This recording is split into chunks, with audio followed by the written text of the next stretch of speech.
আজকাল সবাই প্রায় নিজেকে ফিট অ্যান্ড ফাইন রাখতে পছন্দ করেন। তার জন্য ফলো করে থাকেন ডায়েট চার্টে নানা রকম বিধিনিষেধ। তবে থাকে চিট ডে।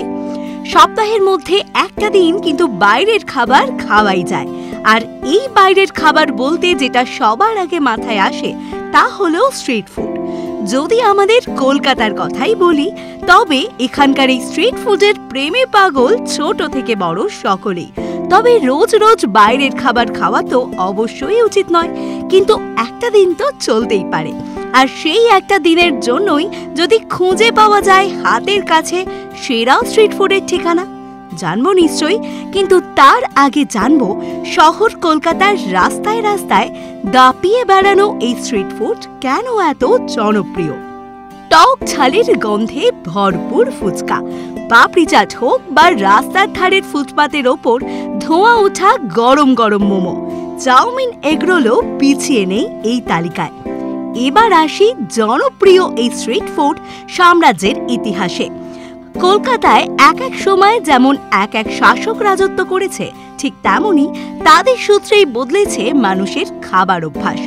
যেমন কলকাতায় ব্রিটিশদের হাত ধরে এসেছে চপ কাটলেটের যুগ। তারও আগে আছে মোগলাই খাবার দাবার। চীনা খাবার ভারতীয় ঘরানায় কলকাতায় জনপ্রিয় হয়েছে। এভাবেই যুগের সঙ্গে পা মিলিয়ে শহর কলকাতার রাস্তায় জায়গা করে নিয়েছে একের পর এক নানান ঘরানার সুস্বাদু খাবার দাবার। শাসকদের রাজত্ব ফুরলেও থেকে গিয়েছে স্বাদের টান। চলুন এবার ঘুরে দেখি কলকাতা শহরের সেরা 5টি স্ট্রিট ফুডের খাজানা। Dacres lane. উত্তর দক্ষিণ পেরিয়ে মধ্য কলকাতার এসপ্ল্যানেড চত্বরের জেমস হিকি সরণি ওরফে ডেকার্স লেন চত্বর আজ বিখ্যাত স্ট্রিট ফুডের জন্যই। সস্তায় পেট ভরানোর খাবারের প্রথম এবং শেষ ঠিকানা। কি নেই এখানে? ব্রেস্টো থেকে রাতের ডিনার সবই পাওয়া যায় এই ডেকার্স লেনে। আশেপাশে রয়েছে প্রচুর অফিস, তাই অফিস পাড়ারও প্রিয় এই ডেকার্স লেন।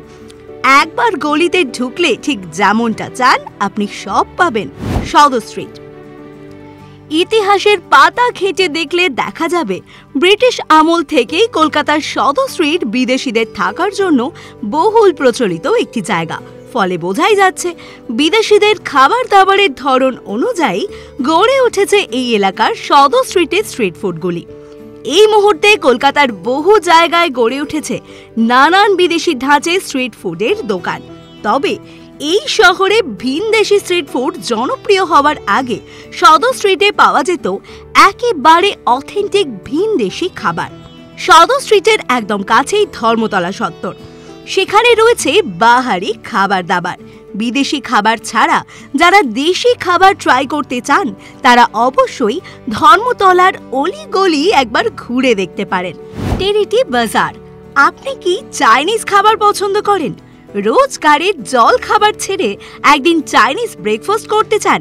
তাহলে রবিবার একবার সকাল সকাল ঘুরে আসতে পারেন বউবাজারের কাছে টেরিটি বাজার চত্বরে।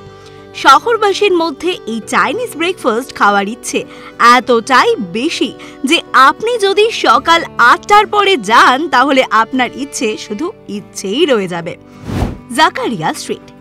এই জায়গাটির পরিচিতি বেড়েছে মূলত ঈদের সময় মুঘল ঘরানার বিভিন্ন খাবারের স্বাদের জন্য।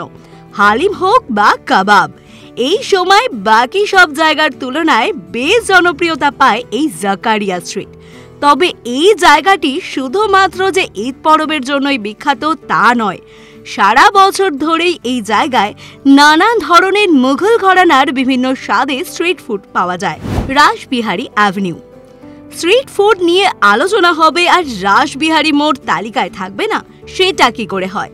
শহরের যে 4 মাথার মোড়গুলি সপ্তাহের 7 দিনই ব্যস্ত থাকে তার মধ্যে অন্যতম হলো এই রাসবিহারী মোড়। তবে শুধু কি তাই, এই 4 মাথার মোড় রাস্তার চারদিকের কর্নার জুড়েই রয়েছে নানান ধরনের ফাস্ট ফুডের দোকান। চাইনিজ ধোসা থেকে শুরু করে বিরিয়ানি, ফুচকা সবকিছুই মিলবে এই রাসবিহারী মোড়ের স্ট্রিট ফুডের দোকানগুলোতে।